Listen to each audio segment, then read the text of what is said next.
بسم اللہ الرحمن الرحیم۔ زندگی کا سب سے بڑا سوال یہ ہے کہ آخر ہمیں چاہنے والا کون ہے۔ انسان کی فطرت ہے کہ وہ ہمیشہ محبت چاہتا ہے۔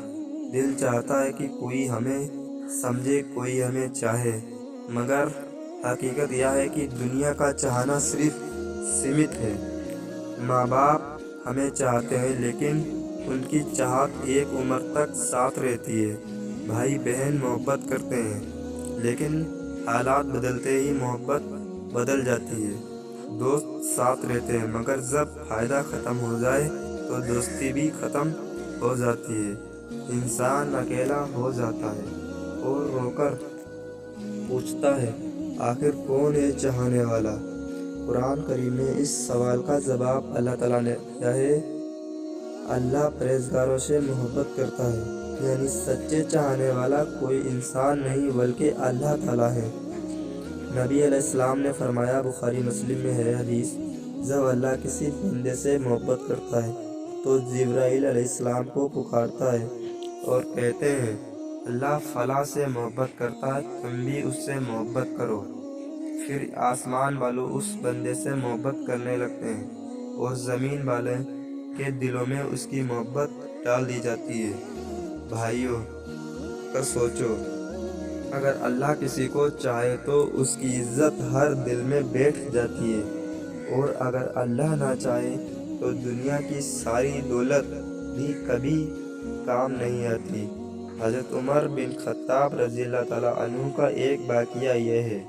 ایک شخص نے پوچھا، اگر ہمیں یہ جاننا ہے کہ اللہ ہمیں چاہتا ہے یا نہیں تو کیسے معلوم ہوگا؟ حضرت عمر نے فرمایا، دیکھو تم اللہ کو کتنا چاہتے ہو، اسی حساب سے اللہ بھی تمہیں چاہتا ہے۔ قرآن میں اللہ تعالیٰ نے فرمایا، سورہ عمران میں، اللہ تعالیٰ بھروسہ کرنے والوں سے محبت کرتے ہیں، یعنی جو دل سے کہے یا اللہ تو ہی میرا سہارا ہے، تو اللہ بھی اسے چاہتا ہے اور کبھی اکیلا نہیں چھوڑتا۔ ایک حادثہ یہ سنو، ایک غریب انسان تھا، اس کے پاس نہ دولت تھی نہ شہرت، مگر اس کا دل ہمیشہ اللہ کو یاد کرتا تھا۔ لوگ اسے طعنے مارتے تھے، اس کا مذاق اڑاتے تھے، مگر جب وہ اللہ سے دعا کرتا تو اس کا دل سکون پاتا۔ ایک دن اس نے رو کر کہا، یا اللہ دنیا مجھے نہیں چاہتی مگر مجھے تیری چاہت کافی ہے۔ اور اسی رات اس نے خواب میں دیکھا کہ جنت کے دروازے اس پر کھل رہے ہیں۔ یا اللہ کی محبت کی نشانی تھی۔ نبی علیہ السلام نے فرمایا، یعنی اللہ کا سب سے پیارا انسان وہ ہے جو لوگوں کے لیے سب سے زیادہ فائدہ پہنچانے والا ہے۔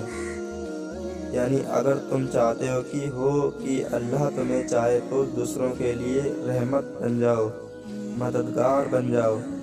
بھائیو، اس دنیا کی چاہت بدل جاتی ہے مگر اللہ کی چاہت کبھی نہیں بدلتی۔ اگر ہم گناہ کرتے ہیں پھر رو کر توبہ کرتے ہیں تو قرآن کہتا ہے سورہ بقرہ میں، اللہ توبہ کرنے والوں اور پاک رہنے والوں سے محبت کرتا ہے۔ یعنی گناہ سے بھی واپسی کرو تو اللہ تمہیں چاہے گا۔ حضرت ابو بکر صدیق رضی اللہ تعالیٰ عنہ فرماتے تھے، اگر اللہ مجھے چاہے تو مجھے کسی اور کی پرواہ نہیں، اور اگر اللہ مجھے چاہے تو ساری دنیا کی چاہت میرے لیے بیکار ہے۔ تو دوستو یاد رکھو، کون ہے چاہنے والا؟ نہ دوست، نہ دولت، نہ شہرت، بلکہ صرف اللہ تعالیٰ ہے، جو ہماری کمزوری میں بھی ہمیں چاہتے ہیں، جو ہماری توبہ میں بھی ہمیں چاہتے ہیں، جو ہماری آنسوں میں بھی ہمیں چاہتے ہیں۔